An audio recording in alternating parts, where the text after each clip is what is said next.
Sim, eu estava falando que nenhum método contraceptivo, ele é 100% de eficácia. Ele tem 100% de eficácia. Nenhum, nenhum. Até o que você diz assim, mas tal método, ele é o mais, como é que eu posso dizer? O mais seguro. Certo, ele pode ser o mais seguro, mas nenhum é 100%. Por isso que a gente não pode dizer que fulano de tal engravidou porque quis, porque existe isso e aquilo.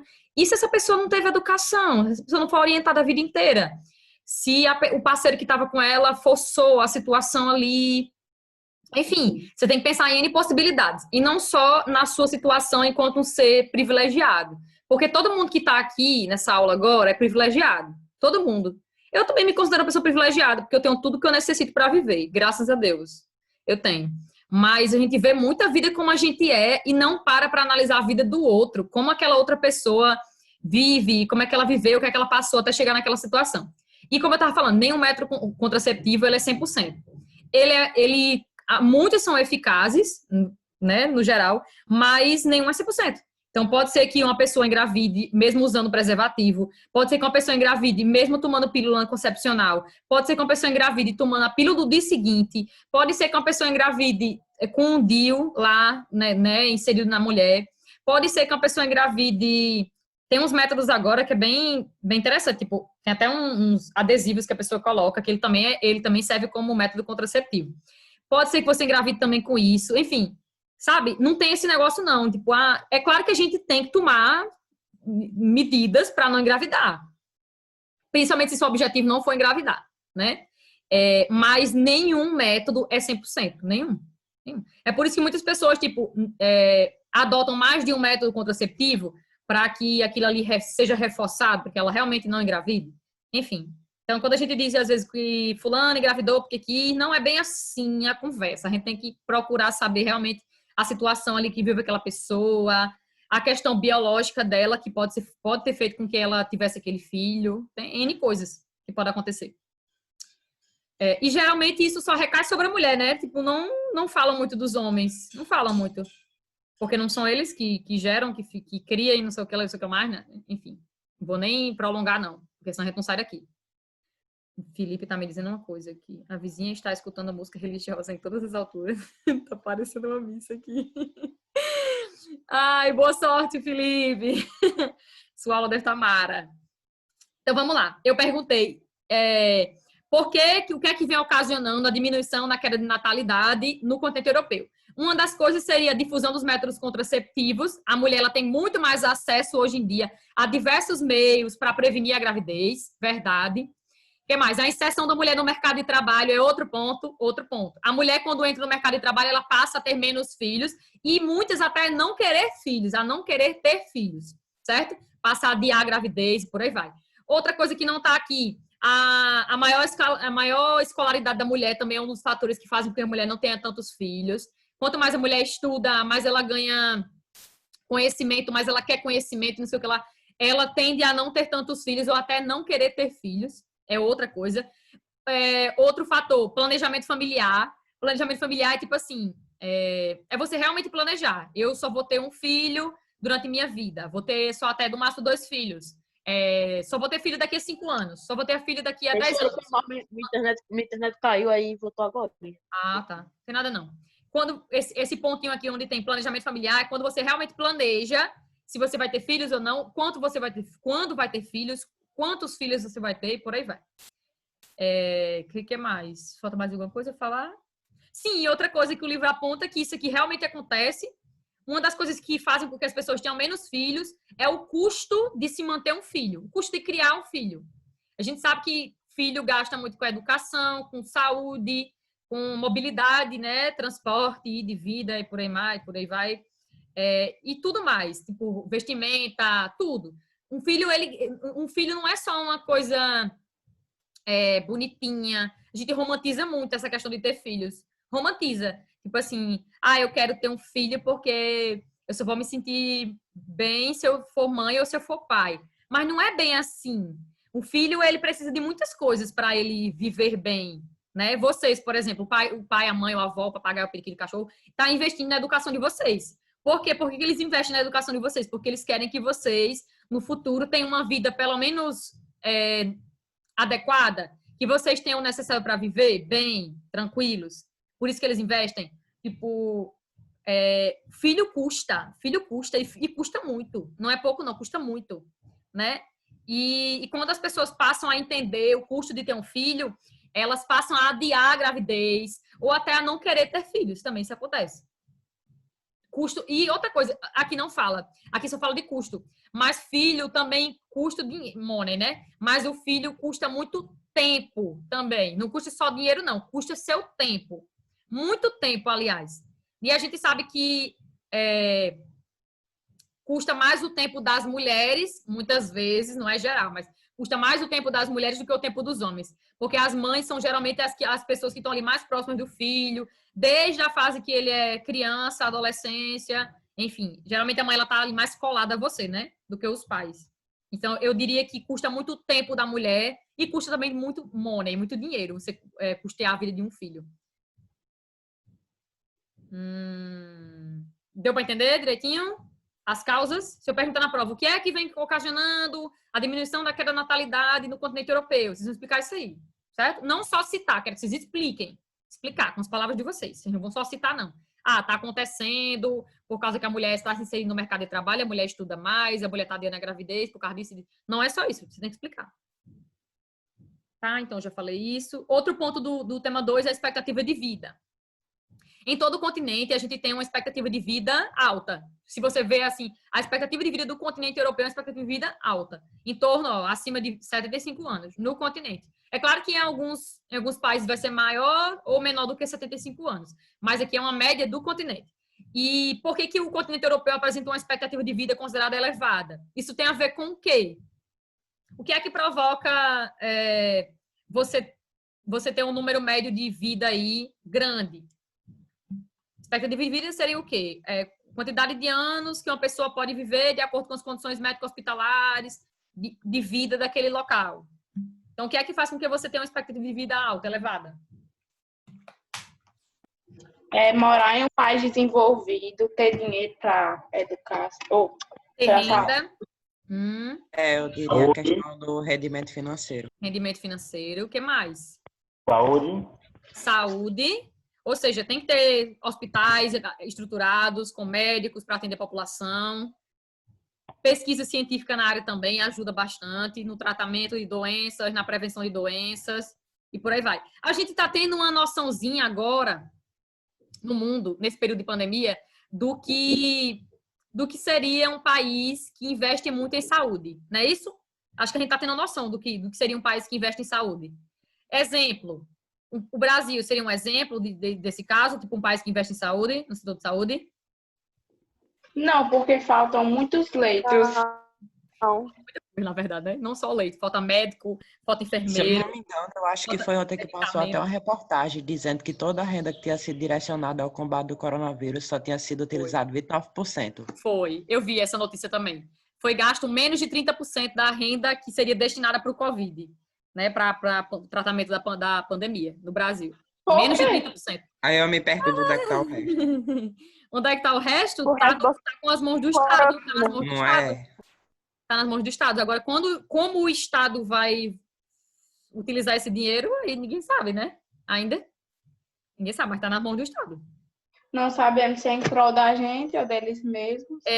Tem esse detalhe. Vocês estão vendo também as notícias saindo as notícias recentemente sobre a vacina da Covid-19, né?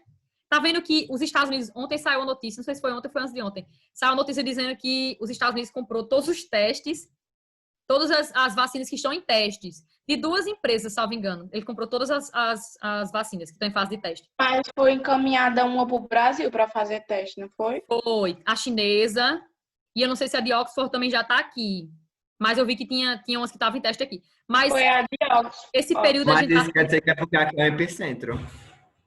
Essa questão dos Estados Unidos quer dizer o seguinte, quer dizer que dane-se o mundo, nós temos que nos salvar primeiro, vocês não. Então, por isso eles compraram tudo. E já nessa pandemia também, eu lembro que o Brasil ia comprar uns respiradores, não sei se era da China, e os Estados Unidos foi lá e comprou tudo antes. Aconteceu isso também.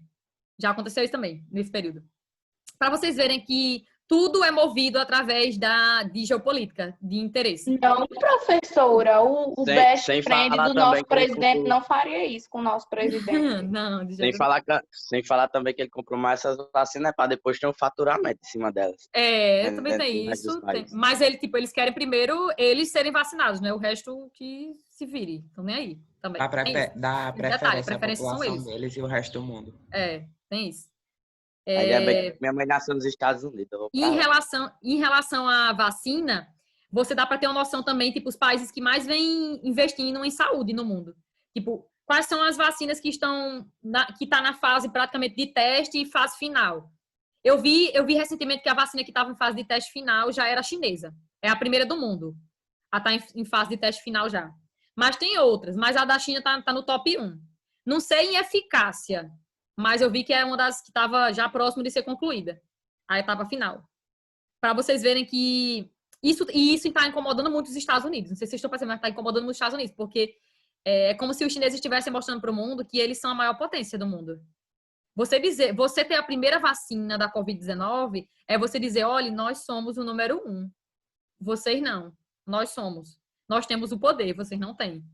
Então, eu não sei se vocês conseguem perceber isso, mas é como se a Guerra Fria não tivesse acabado nunca. A Guerra Fria não acabou. Sendo que o mundo hoje não é uma guerra fria bipolar, só de dois polos. Existem vários polos de poder disputando a economia, a hegemonia do poder mundial.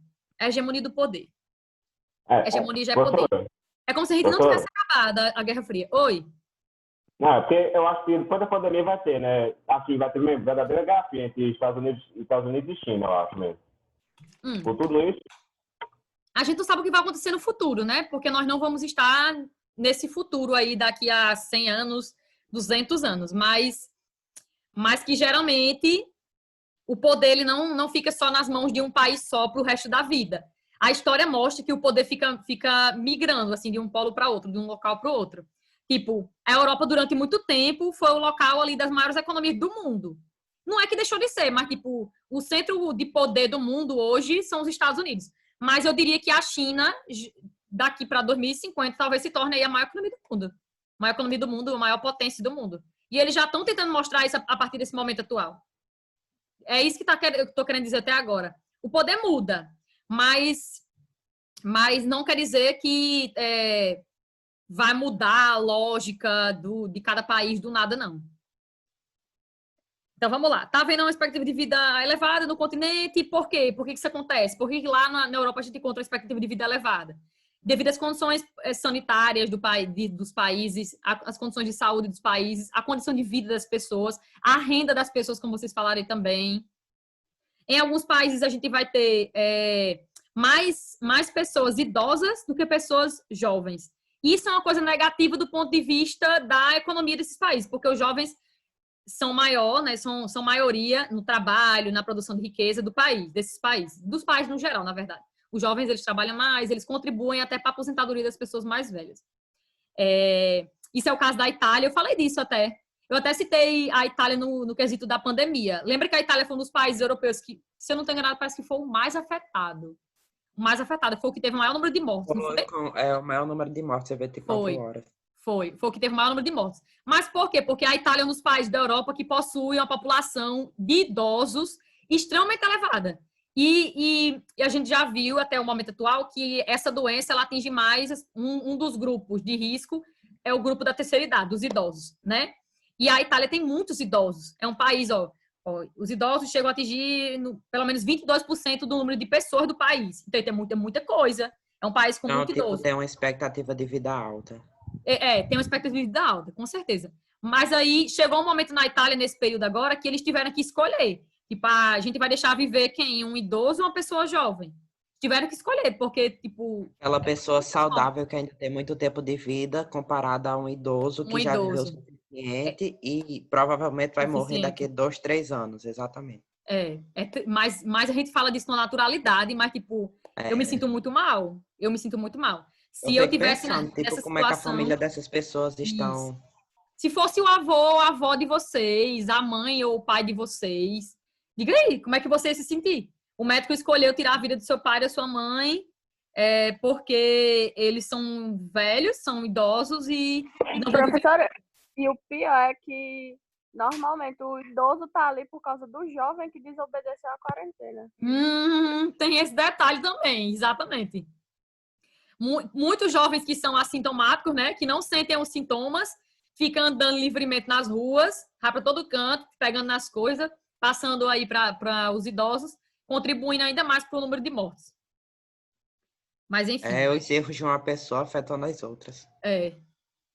Você não é responsável só por você, não. A gente pensa que a gente é responsável só por nós, mas não é. Nunca, e nunca será. Você nunca vai ser responsável só por você mesmo.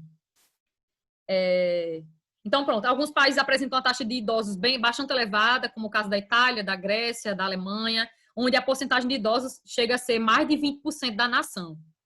E isso indica o quê? Que a expectativa de vida nesses países é bastante elevada, né? Muitas pessoas estão atingindo a fase aí da terceira idade. Isso causa, de certa forma, uma preocupação para os governos desses países, porque eles vão ter que buscar estratégias para que esses idosos consigam se manter na sociedade, se inserir na sociedade, consigam também viver bem. Vão ter que fazer políticas públicas relacionadas ao lazer, à saúde, à educação para esses idosos.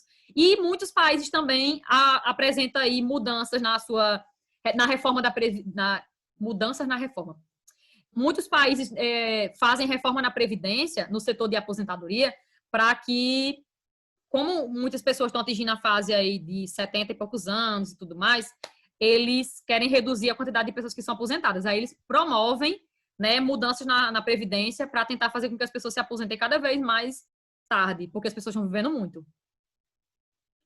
Os idosos também são um gasto para o Estado. É isso que eu estou querendo dizer. Eu pulei alguma coisa? Deixa eu ver. Eu já tinha falado de imigração, não já? Mas eu vou falar de novo. Já. Imigração na Europa. Quando é que a Europa se tornou um local, assim, bombástico em relação a imigrantes? Começou a atrair muitos imigrantes. Principalmente após a Segunda Guerra Mundial. Que se tornou, assim, realmente um local de destino de imigrantes no mundo. Vamos para a Europa porque lá a gente visa isso, isso e aquilo. Por que muitas pessoas visam a Europa, o continente europeu, para morar, para constituir uma nova vida, para, sei lá, buscar algo melhor para a sua vida? Por que eles vão em busca da Europa e não outros locais?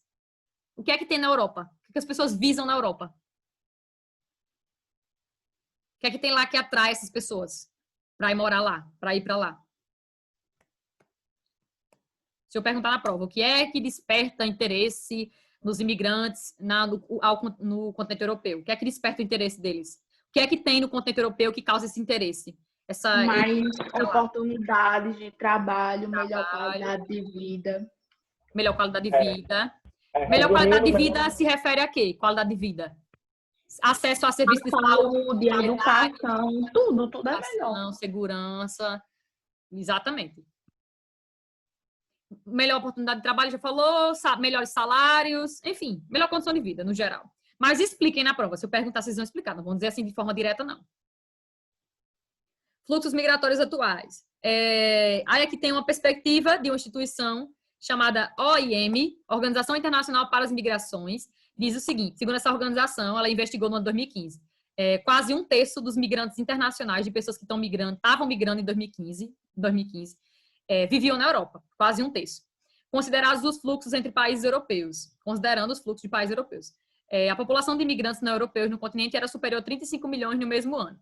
Grande parte dos fluxos de pessoas que iam para a Europa saíam de onde? Principalmente da África subsaariana. Grande parte deles saíam da África subsaariana. A parte sul ao sul do deserto do Saara, que é a África subsaariana. Principalmente na Somália, Senegal, Angola, República Democrática do Congo e em Camarões. Se eu perguntar na prova, o que é que motiva a saída dessas pessoas do seu país de origem? O que é que motiva? Vocês vão dizer o quê? Não é o que tem no continente europeu. O que é que tem lá naquele seu país de origem que faz com que eles saiam do seu país de origem? E tente a vida. Desigualdade, os conflitos, guerras. Conflitos entre países ou conflitos internos, guerras civis. O que mais? As perseguições. Perseguições políticas, religiosas, ou então até de orientação sexual. Precárias condições de vida, que geralmente as pessoas buscam em outro país melhores condições de vida. Exatamente. Fruto da desigualdade socioeconômica que existe nesses países, né, onde eles vivem. E não é fácil. Você não sai do seu país assim do nada, porque eu quero ter um sonho de morar em tal canto. Quando esses fluxos aqui que está falando, grande parte dos imigrantes que chegam na Europa recentemente, eles chegam porque eles foram forçados a sair do seu país. Aí a gente fala de pessoas que são refugiadas. E grande parte dos países europeus não aceitam refugiados. Eles não querem refugiado. Refugiado é aquela pessoa que foi forçada a sair do seu país, porque ou ele saía ou ele morria. Porque ele estava passando por um processo de perseguição, ou então porque o país estava num conflito, numa guerra, estava sendo constantemente bombardeado, ou ele saía ou ele morria. A gente vai falar aqui, eu já falei na outra aula, mas vou falar de novo. Alguns países na Europa promovem medidas, acordos, para fazer com que esses imigrantes sejam barrados antes de entrar na Europa. Eles sejam barrados e voltem para o seu país de origem. Mesmo que no seu país de origem eles estejam vivenciando um momento muito difícil da vida deles, do país e deles. Mas existe isso. E também tem a questão que, para um imigrante, é muito mais difícil tentar vir de outro país que você não conhece, você não sabe de nada. Fora que você teve que deixar tudo que você sabia que conhecia no seu país e ainda tem que aturar outra língua, outra cultura, pessoas que não aceitam você. Que repreende e que é muito difícil também conseguir novos empregos, moradia, etc. Exatamente. Se já é difícil você conseguir isso no seu país de origem, que você fala aquela língua que você conhece, geralmente ali aquele local, sabe onde é que você pode ficar, onde é que você não pode, onde é que você pode andar. Imagine você ir para um local novo que você não conhece ninguém, não conhece nada, não conhece nem aquela língua. Você está tentando do zero. É muito difícil, é muito complicado.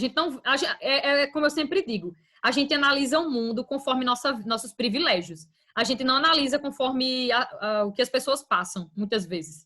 A gente não para olhar para os outros. O que é ser uma pessoa, o que é ser um imigrante num território que você não conhece nada, ninguém. Sim, então grande parte das pessoas que chegam na Europa partem tanto da África subsaariana quanto de algumas regiões da Ásia. Muitas pessoas também saem da Ásia em direção à Europa. Também em locais que enfrentam problemas, né? Geralmente problemas de conflitos, geralmente. Como, por exemplo, o livro vai citar o Iraque, o Afeganistão, mas a gente poderia falar da Síria também, já vamos falar da Síria, que está enfrentando, desde 2011 até o momento atual, não acabou ainda, uma guerra civil no país, existe uma guerra civil lá. A Venezuela também está enfrentando um conflito, um conflito não, um certo conflito, né, entre as pessoas e o Estado, mas lá é uma crise econômica muito forte também. Pronto, aí no caso da Venezuela, que muitos vieram aqui para cá, quantas vezes eu não escutei gente dizendo que esse povo veio para cá para pegar os empregos da gente que já está aqui, para... Muito comum esse tipo de argumento. Já não tem emprego para as pessoas que são daqui. Imagine para esse povo que veio de fora. Geralmente dizem assim, né? Os argumentos. Isso acontece em todo canto, viu? Isso é xenofobia. É uma forma de xenofobia. É um preconceito em relação ao outro, o estrangeiro. Então, assim, grande parte das pessoas que chegam na Europa provém principalmente da África subsaariana e de algumas partes da Ásia. Sobretudo países ali do Oriente Médio, que enfrentam uma série de crises, seja política, seja econômica. Como, por exemplo, a Síria, assim, estava falando da Síria. A Síria vivencia, desde 2011, uma guerra civil. Começou de forma tão pacífica, ninguém pensava que ia acontecer uma guerra civil na Síria em 2011. Ninguém imaginava. Porque, na verdade, a Síria é um país que ela é governada por um cara chamado Bashar al-Assad, desde 2000. Desde o ano 2000, Bashar al-Assad está no poder. E ele tem um regime ditatorial, um regime bem totalitário. Sendo que, detalhe, a família Assad, que é a família desse Bashar al-Assad, que está no poder desde 2000, estava no poder desde 1970 na Síria. Desde 1970, uma única família, até hoje, vem controlando o poder na Síria. Então, em 2011, começou uma série de protestos na Síria, protestos democráticos, de pacífico. Não estava queimando nada, não estava metendo pau em nada, pedrada em nada. Era um protesto pacífico nas ruas e tal. As pessoas estavam protestando em prol de reformas democráticas no país. onde tivesse outros partidos para promover ali um maior acesso a direitos para as pessoas, onde tiver, porque como o país é governado por uma única pessoa, uma única família desde 1970, lá praticamente não existe democracia. Não existe democracia. Então as pessoas estavam lutando por maior representatividade de partidos, de ter melhores condições de vida, de poder se expressar, porque muitas vezes eles são repreendidos quando eles expressam suas opiniões pelo governo, e por aí vai. E aí o governo começou a repreender esses protestos, repreender com polícia, né? Com policiamento, armado e tudo mais. E aí começou o conflito em 2011, ninguém imaginava que isso ia acontecer, mas aconteceu, começou em 2011 e persiste até hoje. E o interessante na Síria é que é um conflito civil, porque envolve grupos rivalizando com o presidente, né? E até entre si, porque lá não existe só um grupo de poder rivalizando com o presidente, existem outros. Para vocês verem, já faz tanto tempo que isso está acontecendo, desde 2011 até agora, que se formaram outros grupos que estão rivalizando também entre si para dominar determinadas parcelas do território. Tem também a presença, se estendeu tanto que tem apoio também da Rússia, tem os Estados Unidos estão no meio, Reino Unido está no meio, tem vários países que estão entrando também nesse conflito. Ou seja, não é algo agora só restrito à Síria, mas começou de forma... Médio, os Estados Unidos já está no meio. É como se fosse uma mini guerra mundial que está acontecendo na Síria. Mas começou com um conflitozinho, um protestozinho entre pessoas que estavam lutando para medidas democráticas no país, né? E aí se estrondou e tá uma coisa assim que ninguém sabe o que é que vai acontecer na Síria. Onde é que isso vai terminar? Eu só sei que já aconteceram diversas mortes aí. Não existe uma estimativa precisa, mas já aconteceram muitas mortes. Diversas cidades, inclusive a capital do país, foi bombardeada. O país está destruído. E a própria ONU muitas vezes não consegue nem mandar alimento para as pessoas, água para beber para as pessoas.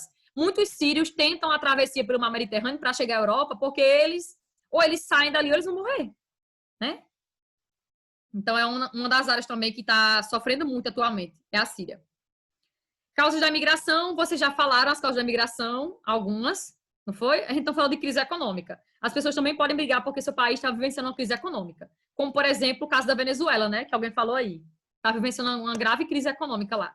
Que não é só econômica, como também política. Eles também lutam por medidas mais democráticas, por um governo mais democrático.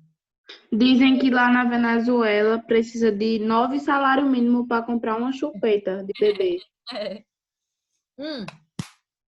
Porque a inflação lá subiu em torno de 1000% com a crise.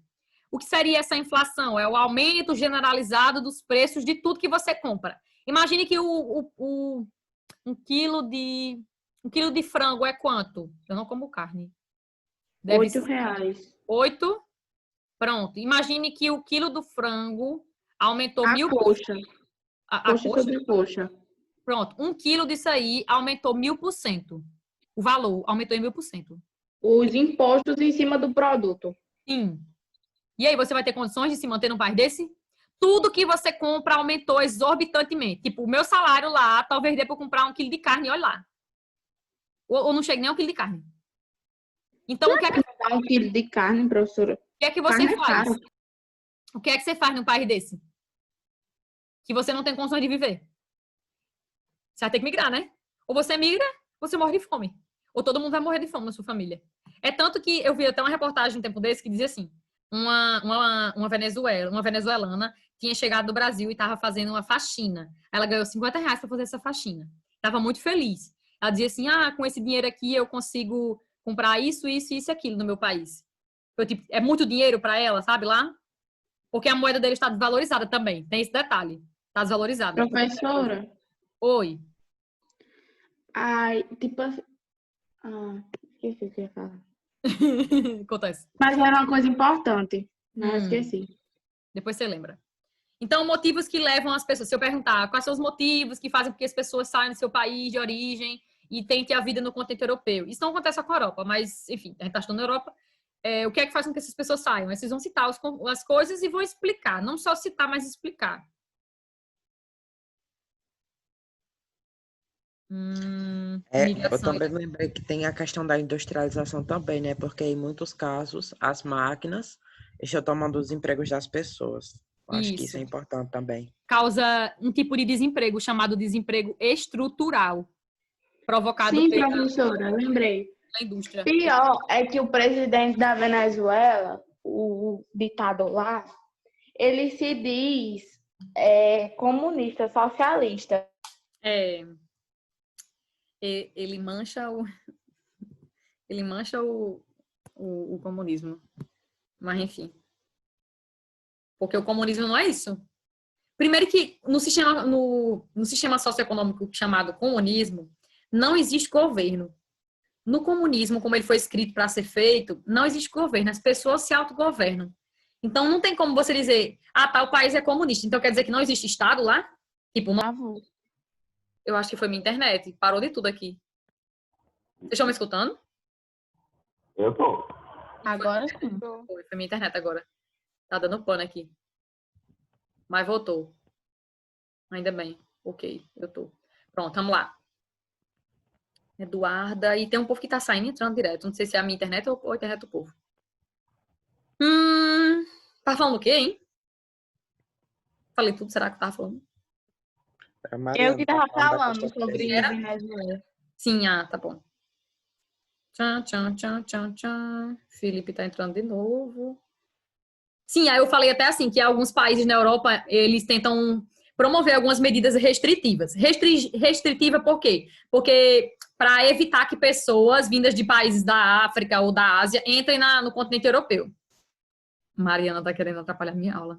E eu tô adorando, viu? A imagem que você tá mostrando para mim. Algumas medidas restritivas são quais? Por exemplo, seria fazer um acordo com o país por onde aquela pessoa passa para fechar a fronteira, seria uma das coisas. Controlar ali a entrada pelo mar Mediterrâneo, seria outra. Fazer uma aliança com um país onde geralmente as pessoas passam até chegar em outro, também seria outra medida restritiva. Aqui cita algumas, eu não vou ler isso aqui não, mas aqui cita algumas medidas que restringem a entrada de imigrantes na Europa. Xenofobia, vamos falar de xenofobia para terminar? Xenofobia seria o preconceito em relação à aversão à pessoa que é estrangeira. Aversão a quê? A língua, ao idioma, aversão ao modo como aquela pessoa se veste, a religião daquela pessoa, a orientação sexual daquela pessoa, enfim, há N coisas que são características daquela pessoa. E que são características também, na verdade, ao seu país de origem, né? Por isso que é a aversão ao estrangeiro. Ao sotaque, por exemplo, da pessoa. Enfim.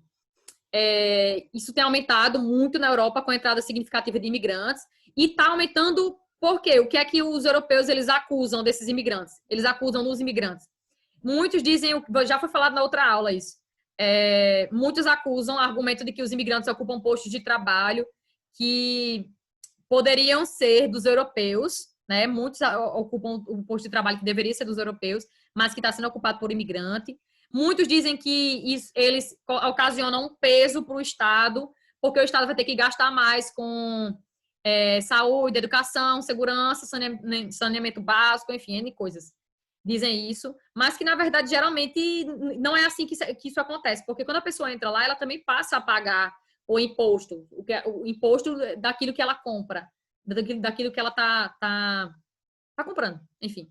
Ela também paga, então, de certa forma, não é que o Estado vai gastar mais, não é que o Estado vai, né, investir mais nessa sociedade que está chegando ali, não. E em relação ao posto de trabalho, tem uma coisa para dizer.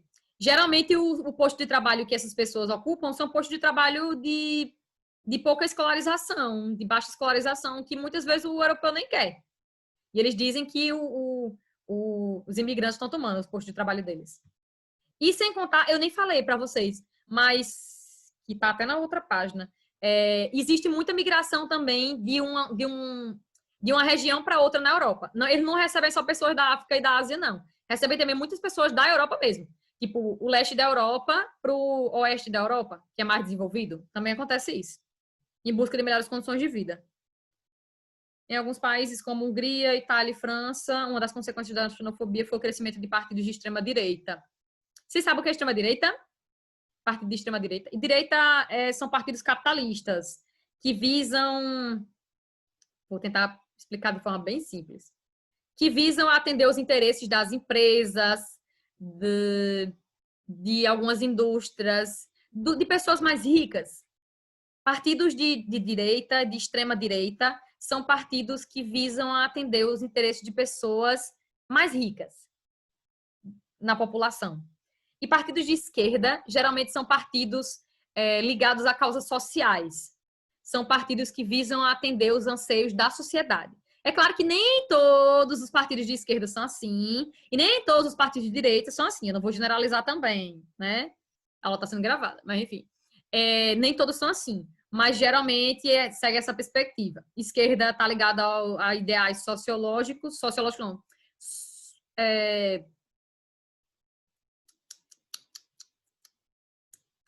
A palavra na cabeça não está vindo agora. Socialistas. Eu queria dizer sociologia, não sei por que eu estou pensando nisso. E a direita está ligada a vieses mais capitalistas. E outra coisa sobre partido de extrema-direita, quer dizer o seguinte também, está imbricado o quê? Que esses partidos, eles geralmente são partidos muito conservadores na sociedade. Partido conservador, assim, que... Tipo o partido que governa o nosso país hoje em dia, ele é um partido que se caracteriza, tem características de direita, de extrema-direita. Partidos muito radicais, com ideias muito radicais de resolver problemas sociais. Sabe? Tipo, vamos armar a população, porque se a população tem uma arma em casa, ela pode se proteger. Não é assim que acontece. Não é assim que você vai resolver o problema da violência. Você vai provocar ainda mais violência num país que não tem educação suficiente para portar uma arma, para utilizar uma arma, para utilizar de forma consciente. E para que utilizar, na verdade, né? Primeiro você para e pensa, mas para que armar a população? Eu não deveria investir em educação, não deveria investir em ressocializar as pessoas que estão lá no presídio, não. Segurança, entendeu? Não tem para que armar a população. Quando eu digo partido de extrema-direita, são partidos muito radicais, com ideias muito radicais. Tipo, eu vou resolver o problema com isso aqui, exterminando tal coisa, fazendo tal coisa, pondo fim a tal coisa. Ideias muito radicais, assim, que não pensa direito como é que poderia resolver isso de outra forma. Professora, As pessoas. Oi. mas você não acha que se o ladrão souber que aquelas pessoas vão estar armadas, ele vai pensar 3 vezes antes de invadir a casa dela e fazer a família dela de refém? Não. Que não. Isso não diminui. Por incrível que pareça, a gente tem esse pensamento porque o próprio governo fica divulgando esse pensamento pra gente. De forma direta ou indireta, eles divulgam isso pra gente. Mas você tá armado não significa dizer que você tá seguro. Eu vou dizer só uma coisa. Imagine que você tá numa sala de aula que o professor, ele tá armado. Você se sente seguro com esse professor armado? Você vai se sentir seguro? Não. É meio... Você fica assim, meu Deus, o que é que pode acontecer se a Ana Beatriz estiver com a arma ali dentro da sala e chega um assaltante com a arma também? Se a Ana Beatriz reagir, esse homem reagir, o que é que pode acontecer com a gente? A gente vai se safar, vai se salvar? Se ela reagir? Professora, Oi. Aqui onde eu moro, aqui no centro, por trás daqui, faz um tempo já faz anos, que foram assaltar a casa